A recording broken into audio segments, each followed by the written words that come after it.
Hello everyone. In this video I'm going to show you how to repair a neglected pair of scissors. As you can see, there's a lot of rust in here. Now these happen to be a type of scissors that are used for wire stripping. You see a few notches here, and they have a little bit of a serration over here. I don't know if you can see them, but they can be used as ordinary scissors to cut pretty much anything you would cut with a scissors.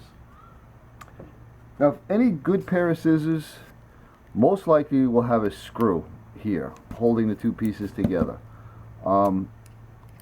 If they do, you're in luck and you can repair them. If they don't, it's going to be a lot more difficult.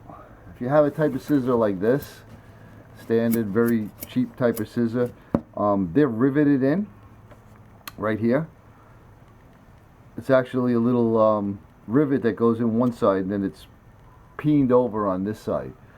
If there's an interest on how to repair one of these types, I can show that, but basically what you would do is grind this end off, take the rivet out, and then you could resurface it and then make a new rivet and put it back together. But these are very, very inexpensive scissors, and probably be just easier to go buy a new pair. But in this case, these are fairly expensive scissors. These are made in the USA, all stainless steel, and definitely worth fixing. So what you're going to need is a screwdriver. You're going to remove the screw.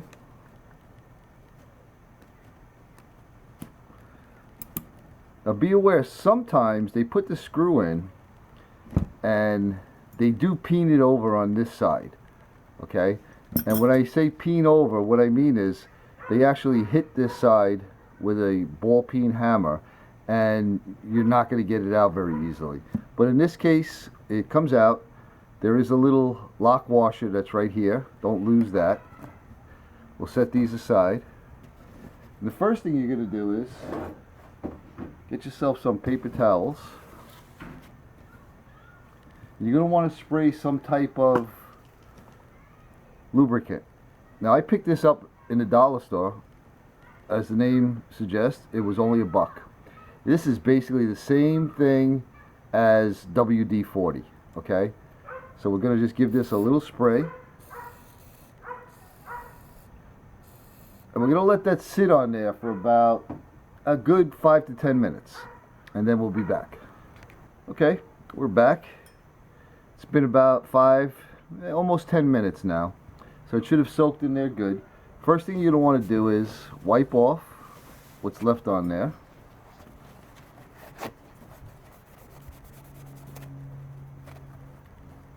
As you can see, the rust is starting to come off.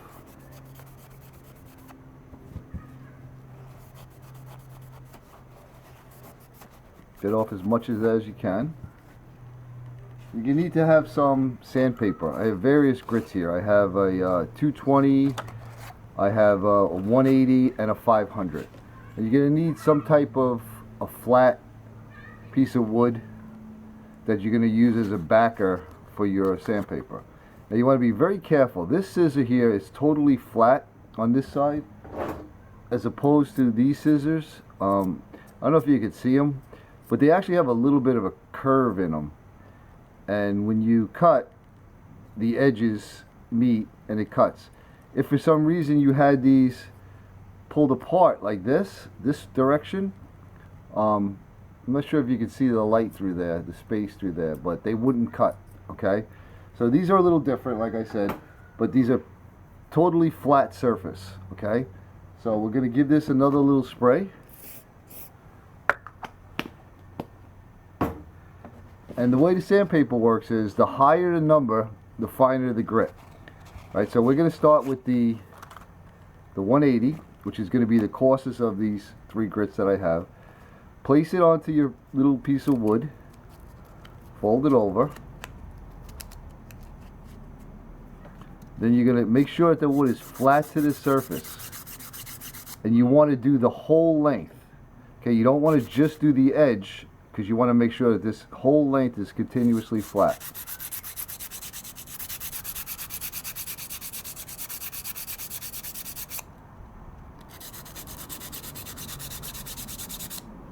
And you can wipe it off as you go, as you can see. lot of that's already coming off.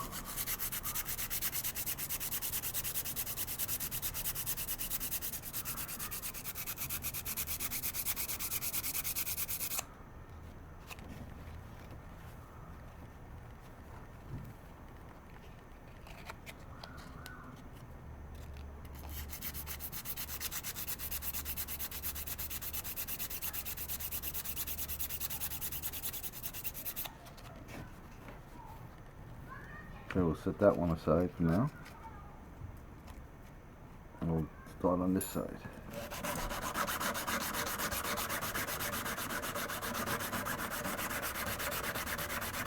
Get a little more leverage if you have it down.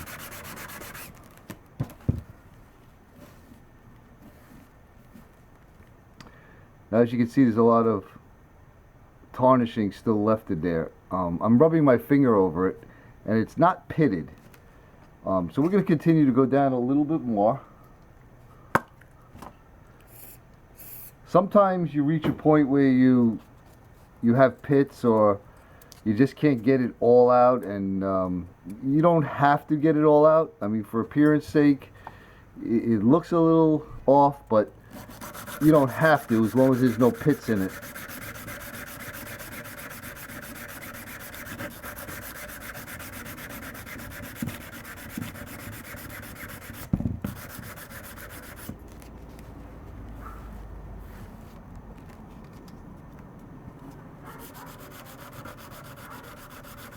Make sure to keep it flat.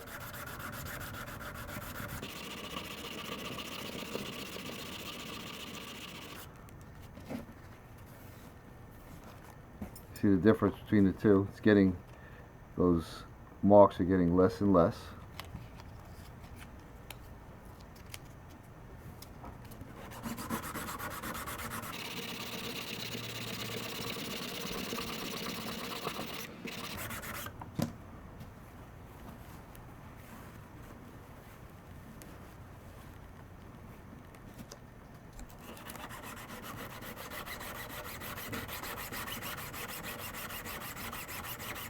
Remember, don't concentrate in one area. You might tend to want to just hit this area where the problem is, but you want to keep the whole thing on the same plane.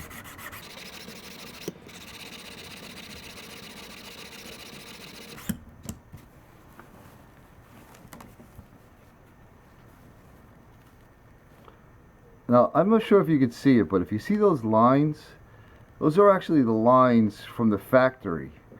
Okay, we can sit here all day and sand this and actually remove those, but if you get down to that point, don't worry about having a little bit of discoloration like I said there. But if you feel this, which you can't, but I can, it's perfectly smooth. Okay, so we're going to stop with the 180 at this point. So we'll move back to this one, and this needs a little bit more. Give it another little squirt.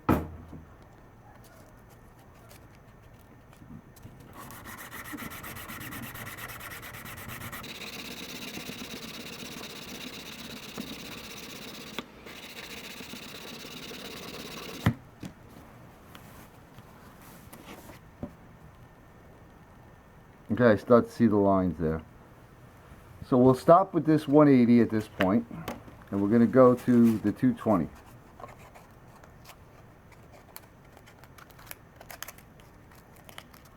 Fold that around your stick.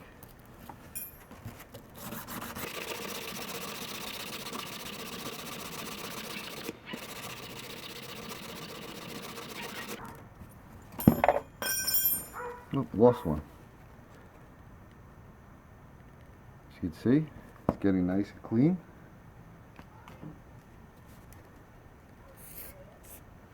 Put a little bit more on there.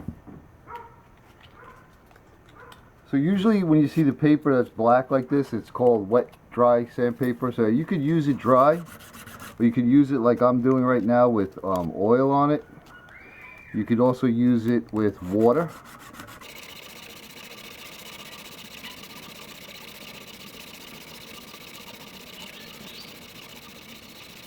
And you're going to end up actually sharpening the scissor this way also.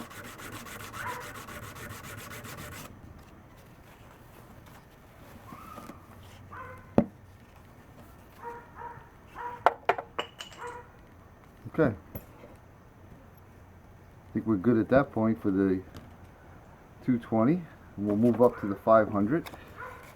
I mean, if you spent a lot of time on it and kept going and going and going with the different grits of sandpaper and got all the way up to about 1,000, you could get this to a mirror finish. But we're just trying to get rid of those rust marks.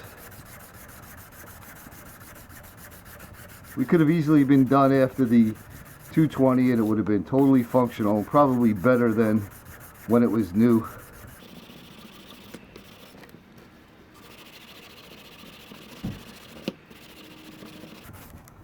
The idea is when you switch a grit of paper, you want to remove all the scratches that the previous paper left. Okay?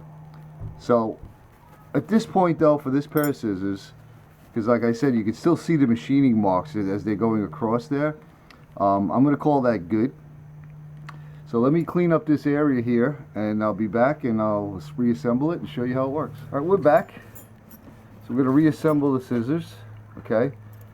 If you look at this side, you're going to see there's a little recess in there. The lock washer goes in there. Your screw goes right back in that hole.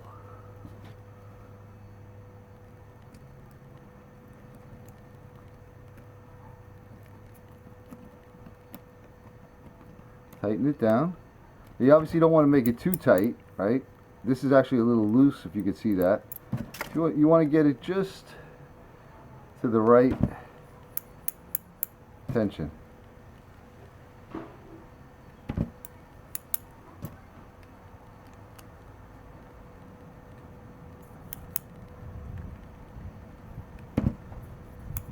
Right there. And there you have it. No more rust. And they'll work beautifully. And you'll be able to cut the tiniest little sliver off of something.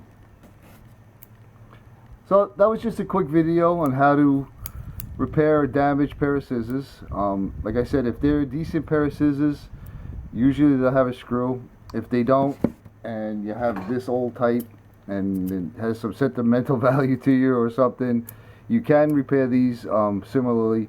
Like I said, you'd have to grind out that little rivet end, use a file. I mean, it could be done with sandpaper, but that would take a long time.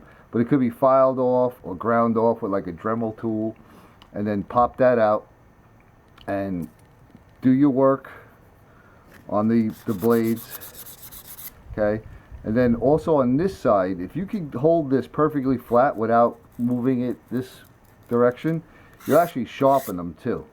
Okay, because now you're making a flat surface here, and the way the scissor works is these two edges, this edge, this inside edge here and this inside edge here, cross over each other and make that cutting right on that edge. So if you flatten this out nice and you really hold this down flat and you go across here, okay, you're going to make a really sharp edge right here, and the scissors will actually function better. So that was just a quick how-to to get your scissors that had been a little neglected back into shape and be usable again. So thanks for watching. If you like this video, please give me a thumbs up down below.